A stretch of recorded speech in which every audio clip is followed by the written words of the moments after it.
ظاہر ہے آپ نے اس کیس پر کام کیا، مسلسل آپ اس پر لگے بھی رہے، مگر اس زمانے میں جب ظاہر پاکستان انفارمیشن کمیشن نے ہدایت کر دی تھی، اس کے باوجود بھی حکومت نے آپ کو انفارمیشن نہیں دی، عدالت بھی کہتی رہی، تب بھی نہیں دی. کیا ہوتا رہا اس سارے کے سارے معاملے میں؟ کیا سمجھ میں آ رہا تھا آپ کو؟ میں آپ کو بتاؤں کہ یہ معاملہ 23 نومبر 2020 سے شروع ہوا، جب میں نے پہلی RTI ریکویسٹ بھیجی تھی سیکرٹری کیبنٹ ڈویژن کو right of access to information act 2017 کے تحت.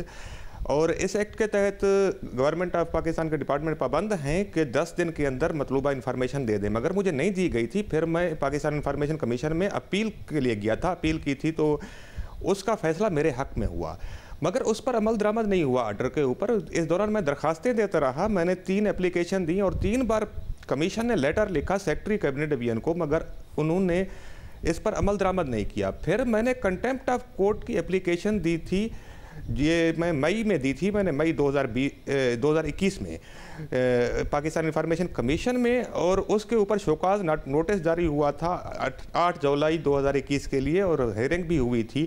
تو اب یہ تھا کہ سیکرٹری کیبنٹ ڈویژن کو پنلٹی ہونے والی تھی، سزا ہونے والی تھی. تو تب اس وقت کی گورنمنٹ اٹارنی جنرل کے ذریعے اسلام آباد ہائی کورٹ میں ریٹ پٹیشن لے کر گئی تھی. تو یہ اس وقت پھر جب ہائی کورٹ میں گئے تھے تو یہ میڈیا کے اوپر ہائی لائٹ ہو گیا تھا، کیونکہ میں تو اپنی سٹوری کے لیے کام کر رہا تھا، اس لیے میں نے اس کو خفیہ رکھا تھا. اس دوران مجھے دھمکیاں بھی دی گئیں. جب شوکاز نوٹس جاری ہوا تھا، پہلے مجھے کال کیا گیا سیکرٹری کیبنٹ ڈویژن کی طرف سے، اور انہوں نے مجھے آفر کی تھی کہ مجھے کہا گیا ہے ایٹ اینی کاسٹ اس معاملے کو ختم کراؤ، آپ میرے چھوٹے بھائی ہیں، کیونکہ وہ سیکرٹری پرائیویٹائزیشن جب تھے اور سیکرٹری کامرس سے میرا ان سے ملنا جلنا ہوتا تھا. تو انہوں نے کہا کہ آپ جو کہتے ہو میں وہ کرنے کے لیے تیار ہوں، آپ یہ مہربانی کر کے ویدڈرا کر لیں. میں نے کہا ایسا نہیں ہے، میں ویدڈرا نہیں کر سکتا، اگر آپ بہت زیادہ مجبور کرتے ہیں تو آپ مجھے آف دی ریکارڈ فائل کی کاپی دے دیں، میں آن دی ریکارڈ ویدڈرا کر لوں گا. لیکن انہوں نے کہا کہ میں یہ نہیں کر سکتا. میں نے کہا میں ویدڈرا بھی نہیں کر سکتا.